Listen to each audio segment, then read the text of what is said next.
Hello नमस्कार साथियों, स्वागत है आप सभी का आज की इस वीडियो में। तो आज की इस वीडियो में हम देखने वाले हैं विटामिन के बारे में। तो विटामिन होता क्या है और इसकी ज़रूरत हमें क्यों पड़ती है। तो चलिए बिना देरी करते हैं वीडियो को स्टार्ट। अगर किसी भी कम्पिटिटिव एग्ज़ाम की आप तैयारी कर रहे हैं तो ये वीडियो बहुत ही इंपॉर्टेंट है, क्योंकि यहाँ से 1 से 2 क्वेश्चन हर एग्ज़ाम में बनते ही बनते हैं। तो चलिए पढ़ते हैं। विटामिन सूक्ष्म पोषक तत्व होते हैं जो शरीर के सामान्य कार्यों के लिए आवश्यक होते हैं। हमारा शरीर जो है खुद विटामिन नहीं बना पाता है, इसीलिए हम भोजन और फलों से प्राप्त करते हैं। तो चलिए अब देखते हैं विटामिन के प्रकार। तो विटामिन 2 प्रकार के होते हैं। वसा में घुलनशील होते हैं दोस्तों, वो जल में घुलनशील होते हैं। तो वसा में जो घुलनशील विटामिन है वो है vitamin A, vitamin D, vitamin E, vitamin के जो है वो फैट में सोल्यूबल है, और वाटर में सोल्यूबल है जो है वो है BOC। आपको BOC याद रखना है। वाटर में पानी में घुलनशील है और बाकी सब जो है वो वसा में घुलनशील है। इसके बाद हम देख लेते हैं, एक एक विटामिन को पढ़ लेते हैं। तो सबसे पहला विटामिन है विटामिन ए। तो विटामिन ए का जो रासायनिक नाम होता है वो होता है रेटिनोल, और ये पाया जाता है गाजर, पालक, दूध में पाया जाता है। इसकी कमी से जो रोग होता है वो होता है रतौंधी। इसके जो मुख्य कार्य हैं वो आँखों की रोशनी। उसके बाद है विटामिन B1। तो विटामिन B1 का जो रासायनिक नाम है वो थायमीन है। दोस्तों जो रासायनिक नाम है बहुत ही इम्पोर्टेंट है, इसको इसलिए आप याद कर लीजिएगा। और इसका जो स्रोत है वो अनाज, दाल। इसकी कमी से होने वाला रोग जो है वो बेरी रोग है। इसके तंत्र में कार्य करता है। इसके बाद है विटामिन B2। तो विटामिन B2 का जो रासायनिक नाम है वो राइबोफ्लेविन है, और ये दूध, अंडा में पाया जाता है। इसकी होंठों का फटना, त्वचा संबंधी आँखें। इसके बाद है विटामिन B3। तो विटामिन B3 का जो रासायनिक नाम होता है वो होता है नियासिन।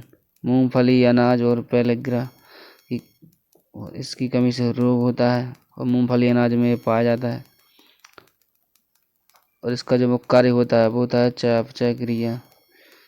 Vitamin B6। तो विटामिन B6 का जो रासायनिक नाम है वो है पायरिडॉक्सिन, और ये अनाज और केला में पाया जाता है। इसकी कमी से एनीमिया नामक रोग हो जाता है। इसके बाद है विटामिन B9। तो विटामिन B9 का जो रासायनिक नाम है वो है फॉलिक एसिड, और ये हरी सब्जियों में पाया जाता है। इसकी कमी से भी एनीमिया नामक रोग हो जाता है, रक्त का निर्माण। इसके बाद है विटामिन B12। तो विटामिन B12 का जो रासायनिक नाम है वो है साइनोकोबालामिन, और ये मांस, दूध में पाया जाता है। इसकी कमी से होने वाला रोग जो है मेगालोब्लास्टिक एनीमिया तंत्र इसके मुख्य कार्य है। इसके बाद है विटामिन C। तो विटामिन C का जो रासायनिक नाम वो है एस्कॉर्बिक एसिड, और ये नींबू और आंवला में पाया जाता है। इसकी कमी से रोग जो होते हैं वो स्कर्वी होता है। रोग प्रतिरोधक क्षमता इसकी अधिक होती है। और ये दोस्तों अधिकतर खट्टी पदार्थों में, मतलब खट्टी चीज़ों में पाया जाता है। इसके बाद है विटामिन D। तो विटामिन D का जो रासायनिक नाम है वो कैल्सीफेरॉल है, और इसके जो स्रोत है वो है धूप और मछली। विटामिन D हमें सूर्य की प्रकाश से मिलता है, मछली। और इसकी कमी से होने वाला रोग जो है वो है रिकेट्स। इससे क्या होता है कि हड्डियाँ जो है मजबूत होती हैं। इसके बाद है विटामिन D। विटामिन D का जो रासायनिक नाम वो है टोकोफेरॉल, और तेल, बादाम में पाया जाता है। इसकी कमी से बाजपन नामक रोग हो जाता है, त्वचा प्रजनन। उसके बाद है विटामिन K, फिलोक्लोबिनोन हरी सब्जियों में पाया जाता है। खून ना रुकना। विटामिन K की अगर कमी हो जाती है तो खून का जो थक्का है वो नहीं जम पाता। इसके बाद है विटामिन के कुछ महत्वपूर्ण तत्व। विटामिन B और C को शरीर में स्टोर नहीं किया जा सकता है।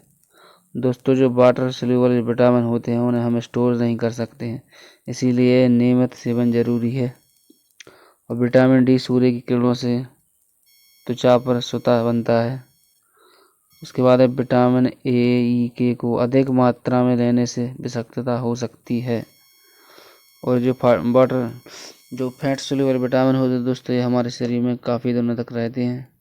इसके बाद है शाकाहारी लोगों में विटामिन B12 की कमी हो सकती है।